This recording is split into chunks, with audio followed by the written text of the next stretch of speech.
Bismillahirrahmanirrahim.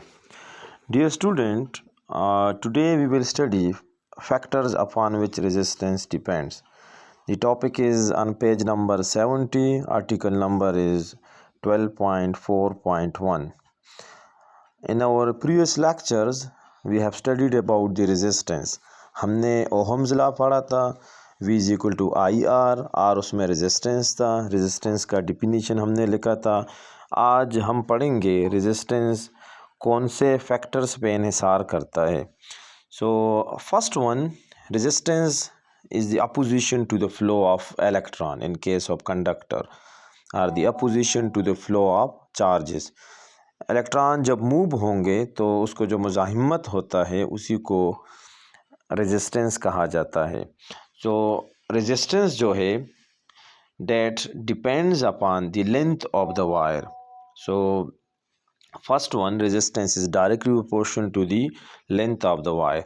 अगर आप किसी वायर का लेंथ इंक्रीज़ करते हैं तो रेजिस्टेंस इंक्रीज़ होगा, क्योंकि इलेक्ट्रॉन जब मूव होंगे तो इलेक्ट्रॉन एनर्जी लूज़ करते हैं due to the collision with the atoms.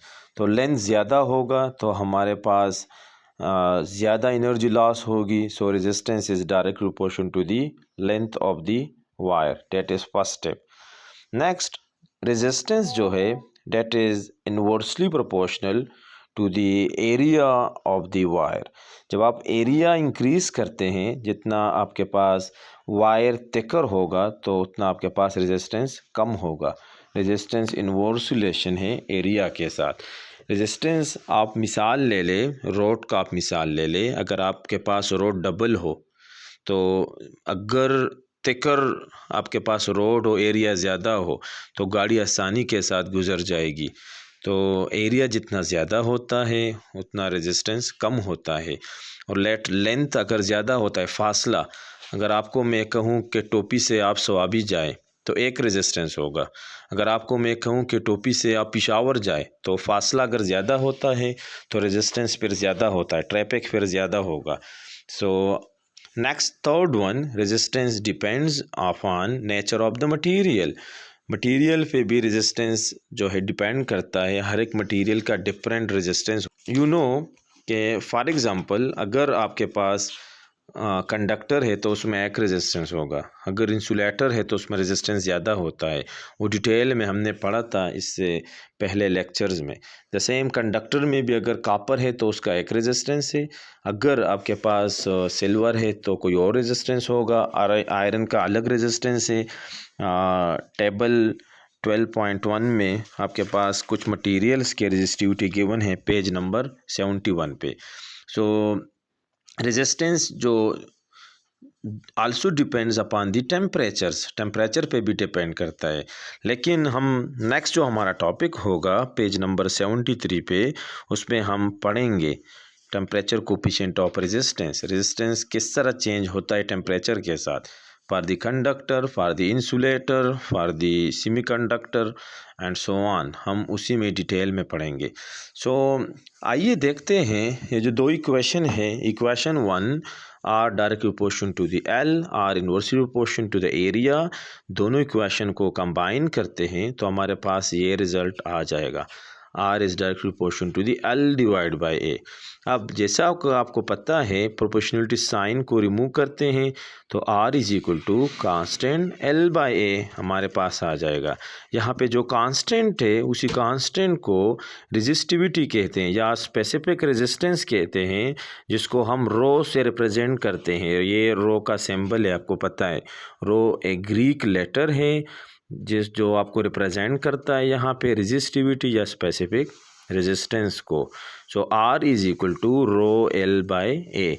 ये सिंपल इक्वेशन है 3 जो आपको रिलेशन बताता है between resistance, between specific resistance, between length of the wire and area of cross section of the wire.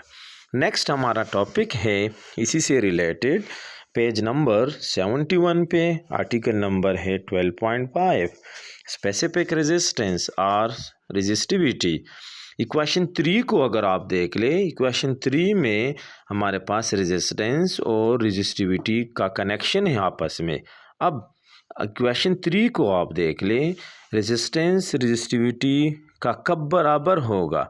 अगर हम लेंथ को 1 रखते मीन 1 मीटर SI यूनिट में, एरिया को हम 1 रख दे मीन्स 1 मीटर स्क्वायर, तो हमारे पास रेजिस्टेंस बराबर होगा रेजिस्टिविटी का। सो डिफिनीशन अब आसान है। जिस तरह हम रेजिस्टेंस फाइंड आउट करते हैं ओहम्स लॉ से, R is equal to V divide by I। Voltage को अगर हम करंट पे डिवाइड करते हैं तो हमारे पास रेजिस्टेंस आ जाता है। इसी तरह अगर हमने रेजिस्टिविटी फाइंड आउट करना है तो हमने वायर का जो लेंथ होगा वो हमने 1 मीटर रखना होगा और एरिया 1 मीटर स्क्वायर। तो फिर जो हम रेजिस्टेंस फाइंड आउट करते हैं वो बराबर होगा रेजिस्टिविटी का। So specific resistance is defined as, आप डिफिनीशन लिख दें, resistance of a material having unit length and unit cross sectional area. मतलब आपके पास यूनिट लेंथ हो 1 मीटर और एरिया ऑफ क्रॉस सेक्शन आपके पास 1 मीटर स्क्वायर हो। रेजिस्टिविटी का यूनिट ऑफ फाइंड आउट कर सकते हैं इक्वेशन 3 से। अगर आप देख ले रो हमारे पास बराबर होगा RA divide by L। So resistance length का यूनिट आपको पता है मीटर, रेजिस्टेंस का ओहम और एरिया का मीटर स्क्वायर है। तो 1 मीटर ऊपर लेंथ का जो मीटर है और एरिया का जो मीटर स्क्वायर है, तो मीटर स्क्वायर से 1 मीटर कैंसिल हो जाएगा मीटर के साथ, तो हमारे पास रह जाएगा ओहम मीटर। आप फाइंड आउट कर दें, आपके पास रो जो है वो बराबर है इक्वेशन 3 से, वो बराबर है RA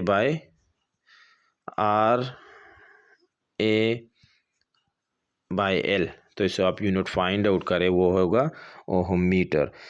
टेबल 12.1 बुक में गिवन है पेज नंबर 71 पे।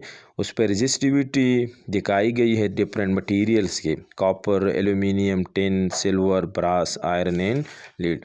तो अजीज़ तलबा, आप पेज नंबर 71 पे वो टेबल देख ले। तो मटेरियल जिसके आपके पास रेजिस्टिविटी कम होंगी तो वो गुड कंडक्टर होगा, और जहाँ पे रेजिस्टिविटी ज़्यादा है तो वो बैड कंडक्टर होगा। That's enough for today. So tomorrow we will study the next topic, conductance, conductivity and effect of temperature on resistance. Thank you.